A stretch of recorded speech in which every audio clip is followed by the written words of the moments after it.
Let's see, what am I missing here? Oh yeah. Hat, check. Sunglasses, check. Pepsi, check. Notes, check. Sources, check. And thick skin, check. Let's go.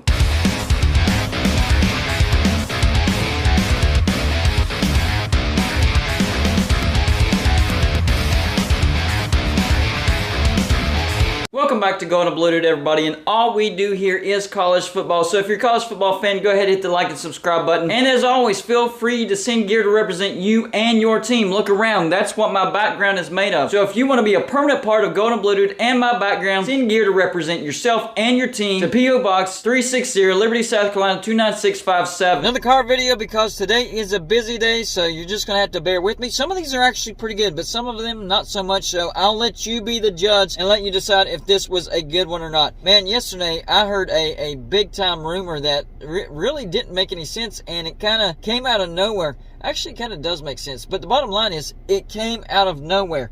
So what I'm hearing is that UCF could potentially hold out as far as signing with the Big 12. I don't know if this is 100% true. I don't know why they would do this, but I have a couple of theories as to why they could possibly do this. This would be a big deal, especially for the Big 12. That's a good brand out of the AAC. It helps keep them even numbers. And who could they replace if UCF does back out? Now, first of all, the reasons why UCF would do such a thing. Well, really, the only reason that I could think of is that maybe they got an offer from another conference. So that raises another series of questions. Who would the other conference be? Well, the first conference could be the ACC. Y'all got to realize this. The ACC is looking for all kinds of reasons to be able to get ESPN to come back to the table and renegotiate that TV deal. It is a horrible TV deal. It's not good at all. The bigger brands are not happy, and they're wanting unequal revenue share now because of those stupid grant of rights that are locked in. And bringing in UCF with somebody else could possibly give the ACC that negotiating power.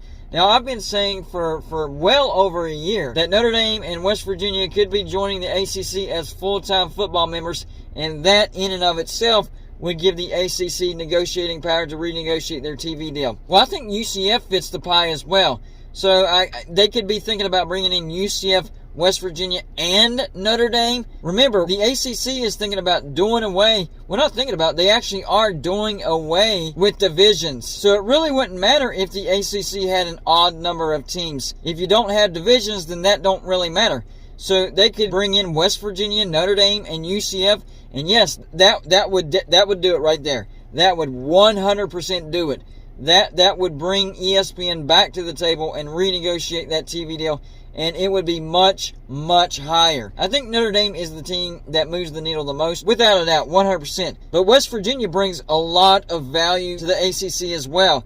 They're one of the biggest revenue producers in the new Big 12, not counting Oklahoma and Texas. And all those rivalries that already exist in the ACC would love, absolutely love to lock down the backyard brawl. But there's other great rivalries that would bring in a ton of money. West Virginia, Syracuse. Remember, Syracuse has one of the biggest fan bases in the ACC. So you need to get that fan base interested in football. One way to do that, bring West Virginia into the ACC. They would definitely show up for that game. I remember when both of these teams were in the Big East. Man, the Dome and Mountaineer Field packed out every single time. This is a big-time rivalry. Don't forget about West Virginia, Louisville. Had some epic games. Those Louisville fans would definitely pack out Cardinal Stadium for West Virginia. Or maybe it's called Papa John Stadium. I don't know how that worked out. Anyways, that stadium would be packed out for West Virginia and Louisville. West Virginia, Virginia Tech. I mean, we've seen it the past 2 years. As bad as these two teams have been, great TV ratings and the stadium's packed out. Going back to Syracuse, they have one of the highest payouts as far as viewers go because of the market.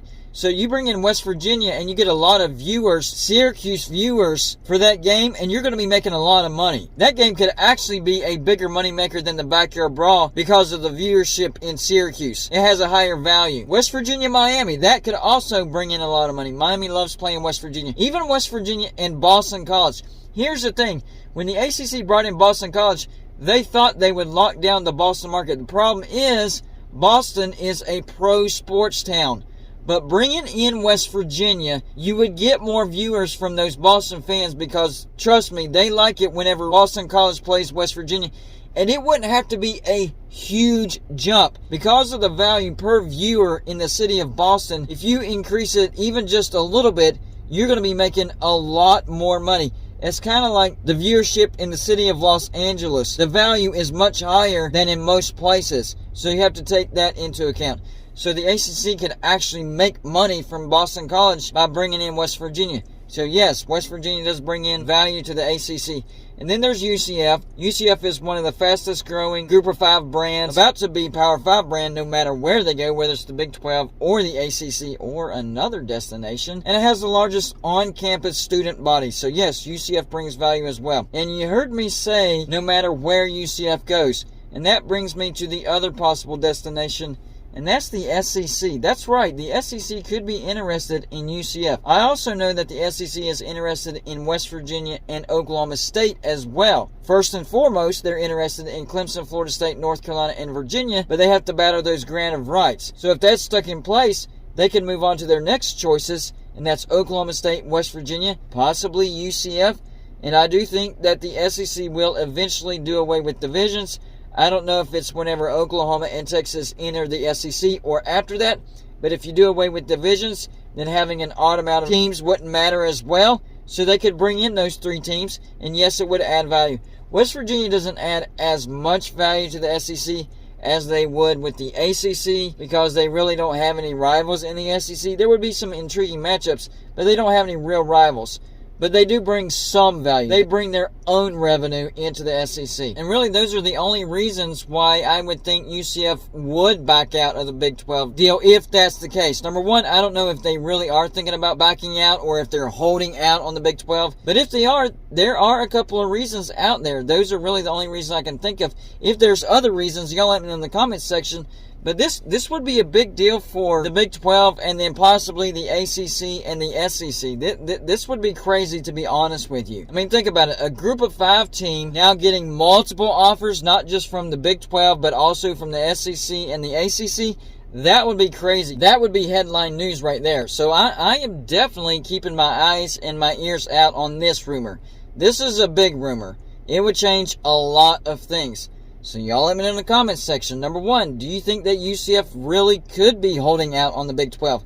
Number two, if they are, could it be because they got offers from the SEC or the ACC? And number three, if they did get offers, which one would be more likely the destination of UCF? The SEC or the ACC? A lot of questions right there. That's all I got for this show. Like and subscribe if you haven't already, and I'll see you on my next show.